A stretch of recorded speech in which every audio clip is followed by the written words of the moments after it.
हरे कृष्ण। आप सभी को अधिक मास विशेष इस पूर्णिमा तिथि की बहुत सारी शुभकामनाएं। परम भगवान श्री कृष्ण की कृपा आप और आपके परिवार पर सदैव बनी रहे, यही प्रार्थना करते हैं।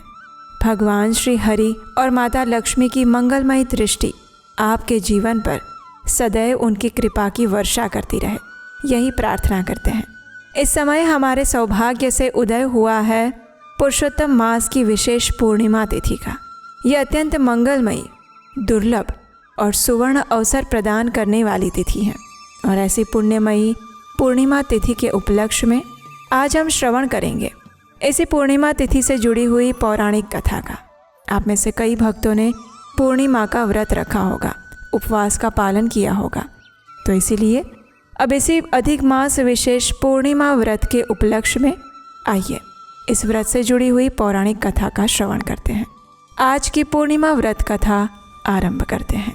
एक समय माता यशोदा ने भगवान श्री कृष्ण से कहा था, हे कृष्ण, तुम समस्त देवताओं के स्थिति और संहार के कर्ता हो।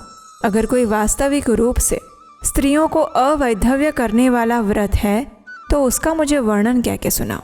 तब भगवान श्री कृष्ण ने कहा, हे माता, आपका प्रश्न सर्वोचित है।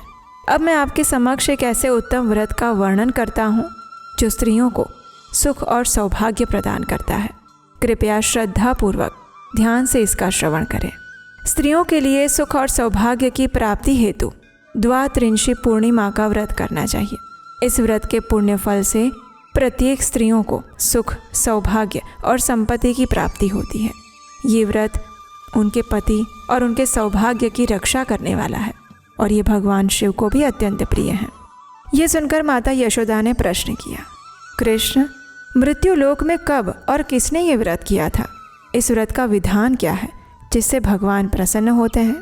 तब भगवान श्री कृष्ण कहते हैं, माता, भूमंडल पर अत्यंत विख्यात, चंद्रहास से पालित और नाना प्रकार के रत्नों से परिपूर्ण एक नगरी थी।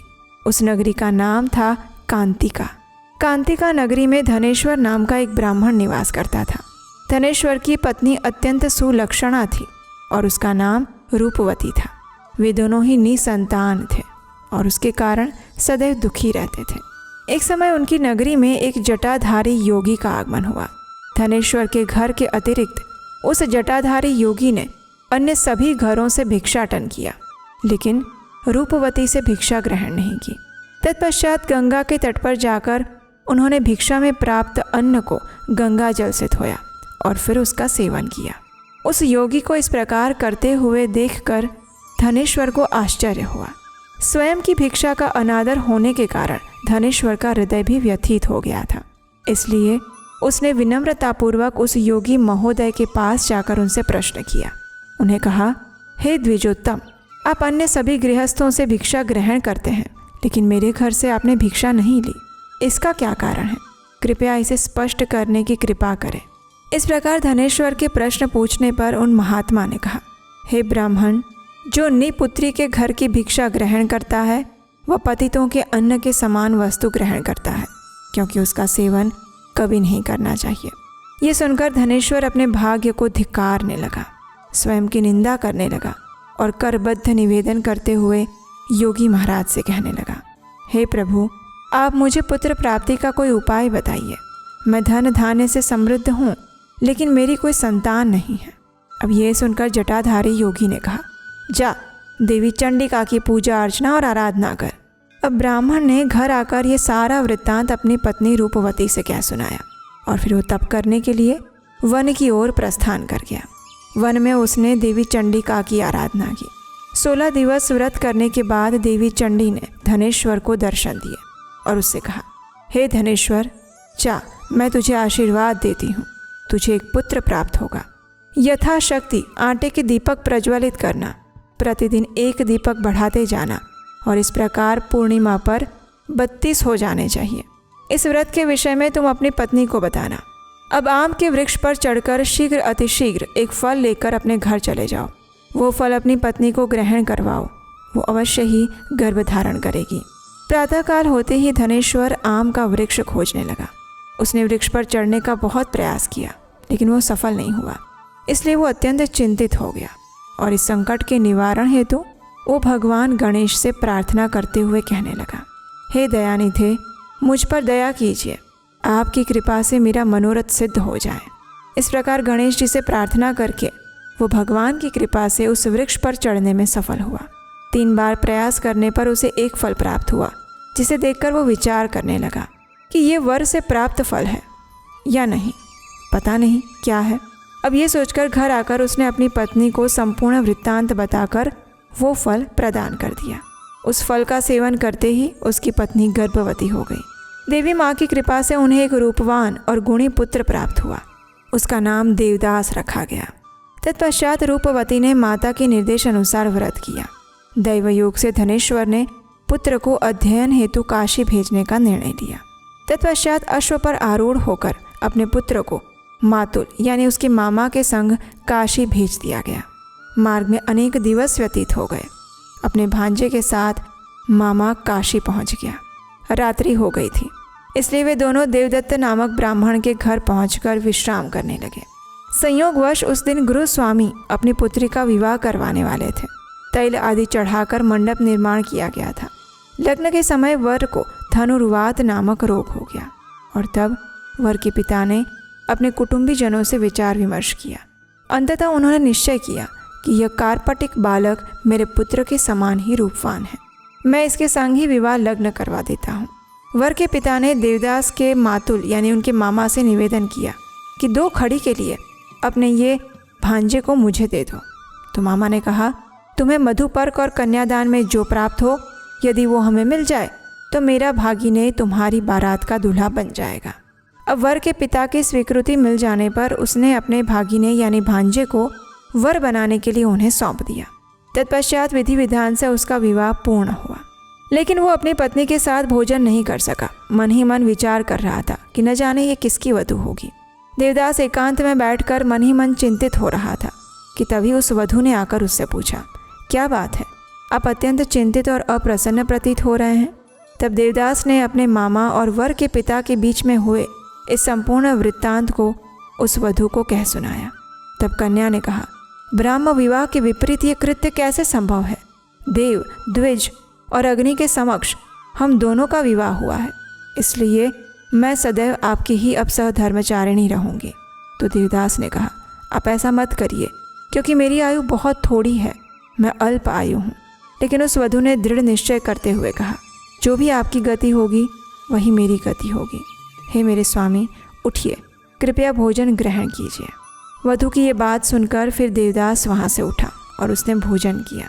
भोजन के बाद उसने एक रत्न जड़ित मुद्रिका और एक वस्त्र उस नववधू को प्रदान किया और उससे कहा कि वो इसे ले और स्थिर चित्त हो जाए। मेरे मरण और जीवन के विषय में ज्ञात करने हेतु एक पुष्प वाटिका बना ले। उस वाटिका में सुगंधित नव मल्लिका पुष्प लगा ले। उनमें नित्य प्रतिदिन जल सिंचन करना और आनंदपूर्वक रहना, यही उसका कार्य है। जब तक मैं जीवित रहूँगा तब तक वो वाटिका हरी भरी रहेगी और जिस दिन मेरी मृत्यु होगी उस दिन पुष्प सूख जाएंगे। ऐसा कहकर देवदास अपने मामा के साथ ब्रह्म मुहूर्त में वहाँ से प्रस्थान कर गया। प्रातःकाल विदाई का समय आया और गायन वादन आदि होने लगा। तो कन्या ने अपने पिता से कहा, ये मेरा पति नहीं है, अगर है तो बताए कि मैंने इसे क्या दिया है।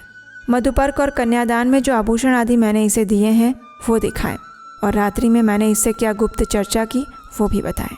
कन्या के वचन सुनकर वर ने कहा, मुझे इस विषय में कुछ भी ज्ञात नहीं है। उसके बाद लज्जित होकर वो कहीं चला गया। वो बालक देवदास अध्ययन हेतु काशी पहुंच गया था। कुछ दिवस व्यतीत होने पर उसकी मृत्यु का समय आ गया। रात्रि काल में काला विषधर नाग उसे डसने के लिए आया। उसके शयन का स्थान चारों ओर से विष की ज्वाला से ढक गया, लेकिन वो नाग देवदास को डस नहीं पाया, क्योंकि उसकी माँ ने द्वात्रिंशी पूर्णिमा का व्रत किया हुआ था। तत्पश्चात मध्याह्न काल में स्वयं काल उसके प्राण हरने के लिए उपस्थित हुआ और उसने अपना मृत्युपाश अर्धोदक अर्थात जल में नियुक्त किया, जिसका पान करके देवदास निश्चेत हो गया। और उसी समय माता पार्वती भगवान शिव के सहित वहाँ प्रकट हो गई। देवदास की ये दशा देखकर माता पार्वती ने भगवान शिव से कहा, हे प्रभु, इसकी माँ ने पूर्व काल में द्वात्रिंशी पूर्णिमा व्रत किया है। इसके फलस्वरूप आप इस अनाथ को जीवन दान दे दीजिए। देवी पार्वती के निवेदन करने पर भगवान शिव ने देवदास को पुनर्जीवित कर दिया और इसीलिए द्वात्रिंशी पूर्णिमा व्रत के प्रभाव से वो ब्राह्मण पुत्र मृत्यु से बाहर आ गया। उधर देवदास की नववधू उस पुष्प वाटिका का अवलोकन करते हुए उसके काल की प्रतीक्षा कर रही थी। उसने देखा वाटिका के समस्त पुष्प और पत्र आदि नष्ट हो गए थे। वो व्यथित हो ही रही थी कि उसी क्षण उसकी पुष्प वाटिका फिर से हरी भरी हो गई। इससे उसे ज्ञात हो गया कि उसका पति सुरक्षित है। अब वो प्रसन्न हो गई और अपने पिता से कहने लगी, मेरा पति जीवित है, आप उसे खोजने का प्रयास कीजिए। इधर वधू का पिता देवदास को खोजने के लिए निकला था कि उधर देवदास भी काशी से आगे चल पड़ा। यात्रा करते हुए उस स्थान पर पहुंच गया जहां उसका विवाह हुआ था। उसके आगमन की सूचना प्राप्त होते ही देवदत्त प्रसन्नतापूर्वक उसे अपने घर लेकर आया और तत्पश्चात सभी नगरवासी एकत्रित हो गए और सभी ने विचार किया कि निश्चय ही यही देवदत्त का जमाई है। नववधू ने भी अपने पति को पहचान लिया। सभी ने उत्साह और आनंदपूर्वक उसका स्वागत किया और तत्पश्चात मामा और श्वशुर के साथ वो घर के लिए विदा हो गया। उन दोनों ने जाकर धनेश्वर और रूपवती को सूचना दी कि आपका पुत्र आ गया है। ये सुनकर वे दोनों कहने लगे, हम भाग्यहीनों के प्रारब्ध में पुत्र का सुख कहाँ से। तो ये सुनकर बाकी लोगों ने भी कहा, हाँ ये सत्य है, तुम्हारा पुत्र आ गया है। जब अन्य सभी लोगों ने कहा तब वे दोनों ब्राह्मण दंपति बंधु बांधवों के साथ प्रसन्नतापूर्वक अपने पुत्र का स्वागत करने के लिए चल पड़े। पुत्र के सकुशल आगमन पर धनेश्वर ने विशाल और भव्य उत्सव का आयोजन किया। ब्राह्मणों को अनेक प्रकार की भेंट दक्षिणा आदि दी और इस प्रकार धनेश्वर द्वात्रिंशी पूर्णिमा व्रत के प्रभाव से फिर एक बार पुत्रवान हो गया। कथा का समापन करते हुए भगवान श्री कृष्ण ने कहा, जो भी स्त्री इस व्रत का पालन करती है वो कभी विधवा नहीं होती। जन्म जन्मांतरों तक उसे सौभाग्य की प्राप्ति होती है और ये मेरा वचन है। ये श्रेष्ठ व्रत पुत्र पौत्र आदि की वृद्धि करने वाला है। इस व्रत का पालन करने से जो भी मनोकामना होती है वो निश्चित ही पूर्ण हो जाती है। और इस प्रकार द्वात्रिंशी पूर्णिमा व्रत का विधान और उसकी कथा यहीं पर समाप्त होते हैं। तो ये थी इस पूर्णिमा की विशेष व्रत कथा। आशा है ये कथा आपको अच्छी लगी होगी और आपने भी इसी श्रद्धा और निष्ठा के साथ इस पूर्णिमा व्रत का पालन किया होगा। भगवान श्री विष्णु की विशेष कृपा आप और आपके परिवार पर सदैव बनी रहेगी।